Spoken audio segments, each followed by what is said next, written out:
Morning, y'all. I'm just here to introduce my friend Ryan Whittington. Ryan got his doctorate this last year from the University of Florida in musicology. His undergraduate's from Wake Forest. He's from Mount Airy, and he lives in Glade Spring, just around the corner from me. So please help me welcome Ryan Whittington.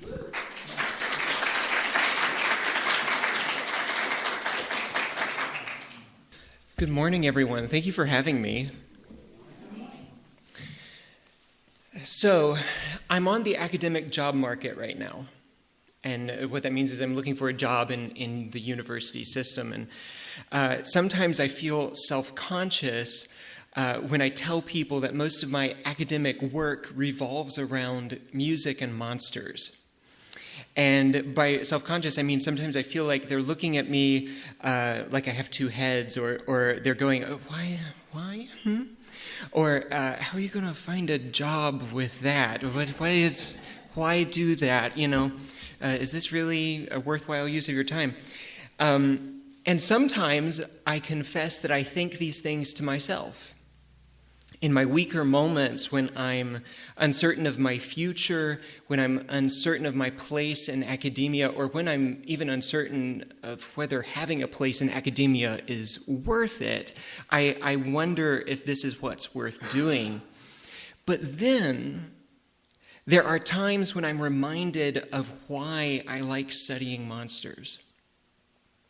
And in those moments when I finally remember, when I remind myself, it feels almost holy, like a sacrament. To me, studying monsters is sacramental. It's an outward sign of an inward belief. It's a common saying in academia that a lot of research is actually me-search, right? That it's something personal, and that's certainly true here. I believe there's something holy about studying monsters because of what they mean to me, and that's what I'd like to share with you today. Now, if I had to label myself right now and my spiritual place in the world, I'd say I'm basically a universalist ideologically, but I happen to practice as an Episcopalian liturgically, right? I prize liturgy and ritual and music most in my Sunday services, and the weighty historical texts of the Book of Common Prayer will have to be pried from my cold, dead hands before I let go of them. Okay? That environment, however, is diametrically opposed to how I grew up. Could not be more different. It's as if when I first learned that high liturgical ritual practice was a thing, I ran for it head first. Give me my candles and my robes and my incense. I want it all, right? But I grew up Southern Baptist in Pilot Mountain, North Carolina. My family still all live in Pilot Mountain, this tiny, small town. In fact, my parents have never lived anywhere else in the world other than this small town. So growing up in Pilot Mountain, in this conservative Southern Baptist religion, I realize now was not without its positive impacts on my life, right? This is something that I've come to realize rather recently, that's something that I have often looked back on as having negative attributes can actually be complicated enough to have some positive impacts on my life that I can claim. But the other thing that you need to know about me is that I'm an openly gay man, right? And as you might imagine, openly gay plus Southern Baptist is not a combination that yields happy, healthy people. When I was a young child growing up in that Southern Baptist environment, I knew I was different than other people long before I had any words to explain what it was. I also knew definitively that no one could ever find out I was different. Unfortunately, the terms that I did hear from the people around me to describe myself, my inner secrets, this truth that I knew about myself, the term that I heard most often was abomination, right?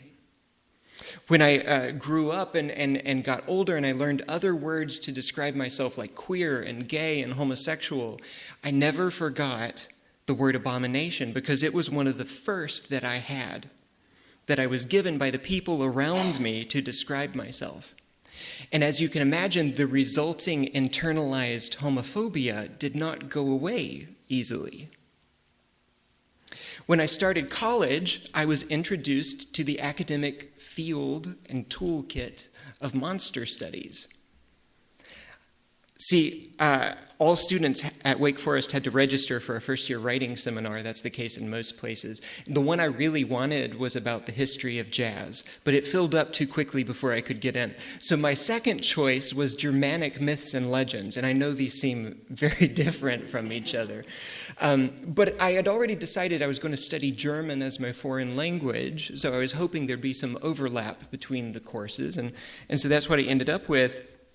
And it ended up to be the best blessing because one of the first things I learned in that course was that abomination is just a fancy word for monster. I finally gained the tools to deconstruct the monster that I felt like, to take it apart at the stitches. You see, a lot of things were happening in my life at the same time that year in college. I was just beginning to come to terms with my sexuality in earnest. I met the man that would become my first kiss. I came out to my parents. I started meeting with a counselor to deal with the fallout of coming out to said Southern Baptist parents. And I was enrolled in this class about monsters at a time when I felt most monstrous. What I eventually came to know deep in my bones was that for me, studying monsters was a life-giving or perhaps life-returning pursuit. This wasn't just academic nonsense. This wasn't just scholarly babble. It wasn't just theoretical abstraction for its own sake. This was hard human work. It was messy, difficult, and laborious, and I suppose in its own way it was salvific. So in my more confident moments, when I feel most sure of myself, I fully recognize that studying monsters is the most human thing that I could possibly do. And it's therefore one of my sacraments, one of my altars in the world. All this begs the question, why bother if monsters aren't real? To which I'd say, what's that got to do with anything? Every culture has the figure of the monster in one guise or another. Monsters serve cultural functions, real or not. They exist at the edges of approved behavior. They warn sailors not to sail farther than discovered lands, for there be dragons. Or they lurk in the shadows of the forest, warning children not to wander off into the woods alone. Or in my case, the dominant language of my conservative upbringing that described the homosexual as a monster taught young children the appropriate ways that young boys and young girls were supposed to behave in that environment before they even had the terms of sexuality. But it's this precise cultural function that makes the monster so amazing. Human beings love putting things in boxes. It's how we make sense of our world. We see a stranger on the street, and immediately our brain starts categorizing them based on the visual information we intake. Granted, these first impressions and precognitive judgments are often wrong, and we would be wise to be wary of them, but that doesn't mean they don't happen. Yet, there stands the figure of the monster. While culture and society have been using the monster to police approved behavior, the monster stands poised to break the whole system apart. The monster is the harbinger of category crisis. And what I mean by that is rarely is the monster easy to categorize. Rarely does it fit in a box. Okay? So think of Frankenstein's creature for a second, the quintessential monster of them all, right? The creature is neither living nor dead. That's one of our most basic categories, and yet the creature doesn't fit in either. Think of werewolves. Human, animal, don't know, both, us, them, yes, no. doesn't fit in a box. And to a certain extent, you can do this with any monster, right? These are just two examples. How do you categorize Shakespeare's Caliban? He's so ambiguous that scholars still don't know quite what to make of him, and we've been writing about that one for centuries. And if our categories that we like to put people in are so ill-equipped to handle this lone figure, then were the categories right to begin with? Or was the choice of dualistic thinking, either or, black or white, always a lie? What if more exists in heaven and earth than either or, black or white, binary thinking? That's the message of the monster, that there always and forever will be gray area. That dualistic thinking that humans love to fall into is never good enough. The monster violates the natural order. It's a Linnaean nightmare. Taxonomic biological charts break down under its gaze, so we chase the monster out of the village. So that our cultural categories and us are safe again. Yet despite the number of times we kill the monster, it always escapes. No matter how many times you stake the vampire in the heart, it comes back in a sequel, or another adaptation, or a different filmic interpretation of the same story. Have you noticed that? We really have difficulty leaving our monsters dead. Here's an example. The vampire arose in the 18th century as an explanation for mysterious deaths in Eastern Europe. But by the 19th century, popular culture had become obsessed with the overly sexualized figure. And in the era of tuberculosis, the vampire flourished in literature. Fast forward to the 20th century, Francis Ford Coppola was making his movie Bram Stoker's Dracula in 1992 at the same time that he was working on a documentary about the AIDS crisis in America. And then not long after that, next thing you know, American culture is obsessed over a teenage vampire who glistens in sunlight and happens to live with his family in Forks, Washington.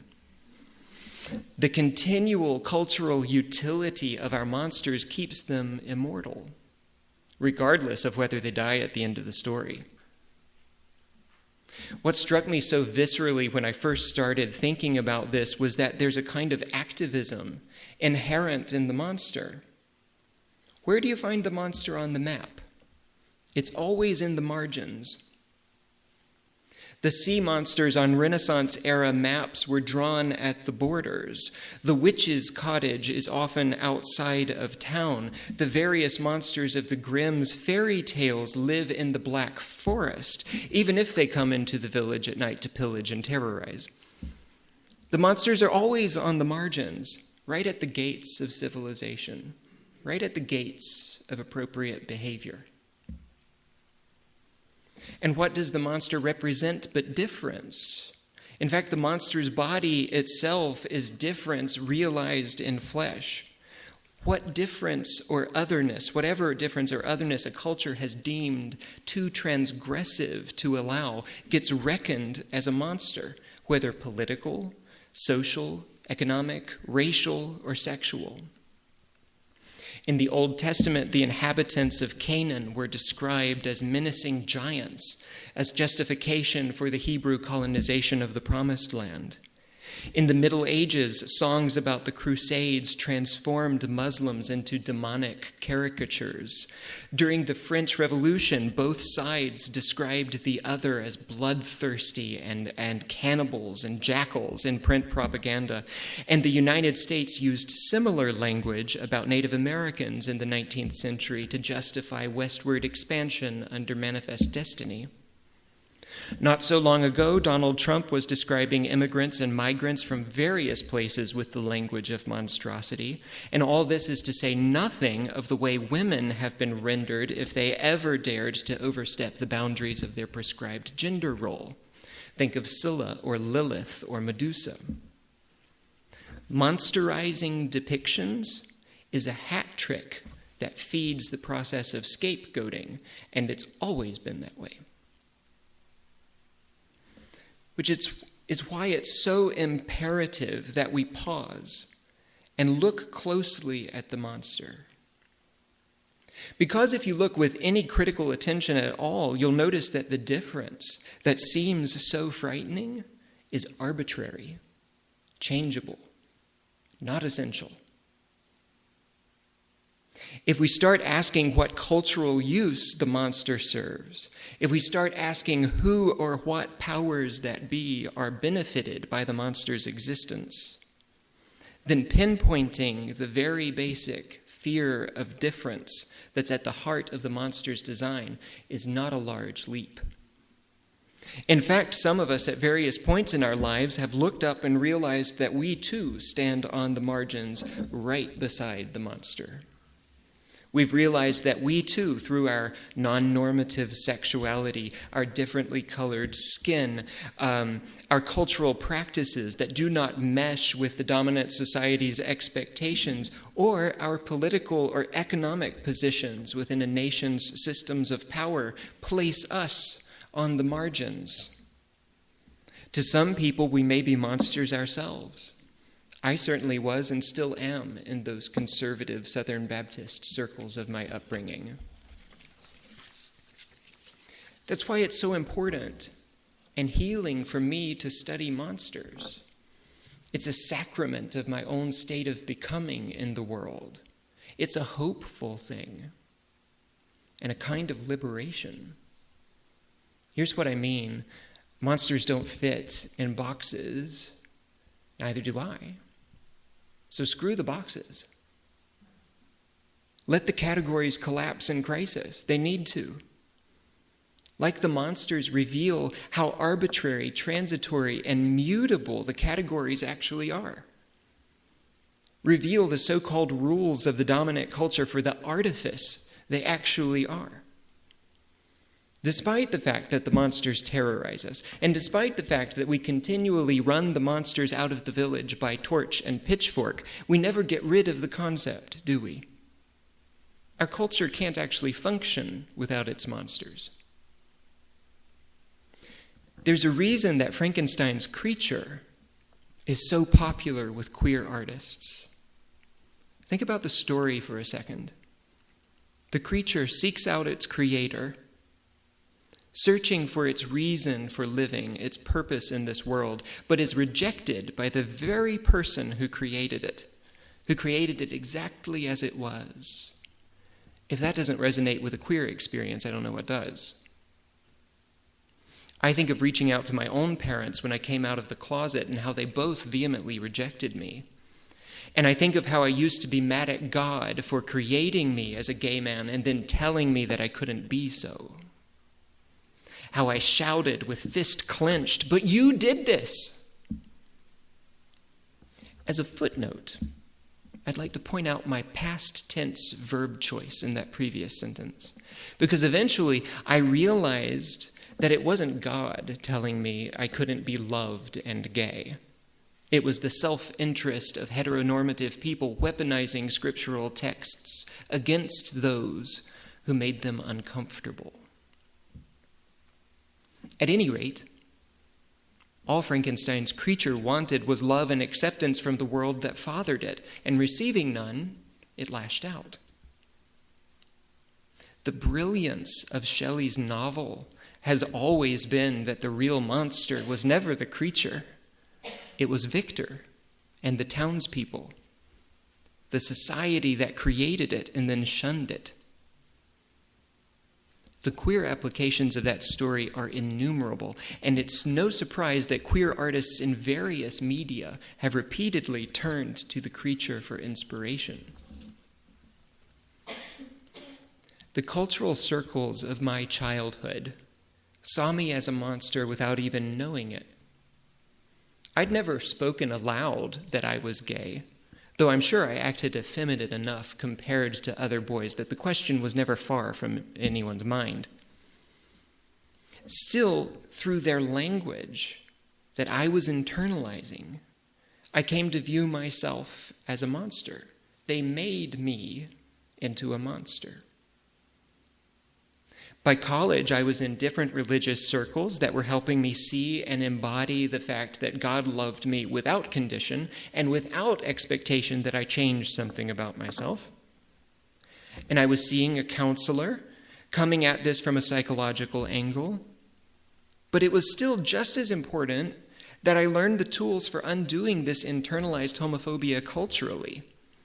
Eventually, it clicked that my childhood culture was afraid of difference, that my hypermasculine father was threatened by his effeminate son, and that my mother was terrified of my safety in the world due in part to her own homophobic thoughts and feelings.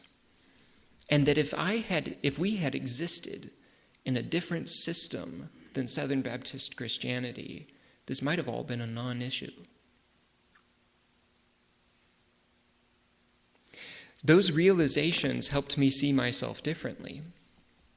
If there wasn't anything essential about me that was monstrous, but rather I was only monstrous because the dominant ideology saw me that way, then there was no reason for me to think ill of myself.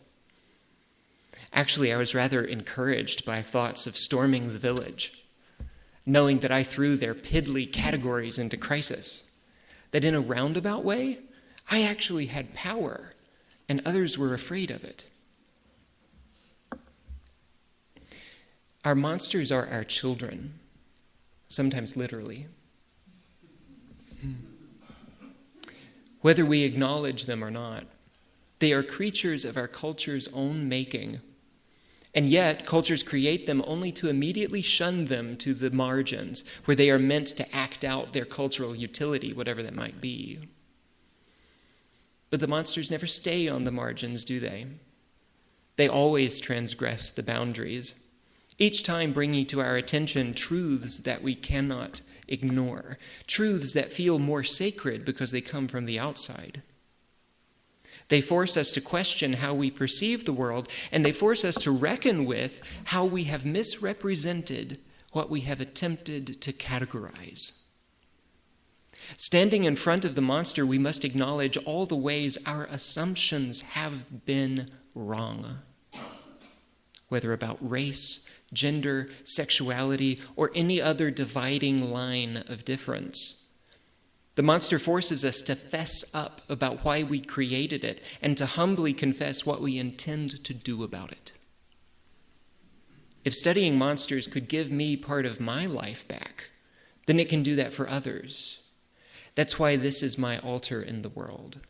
That's why this is my gospel, and standing with monsters on the margins is my sacrament. Thank you.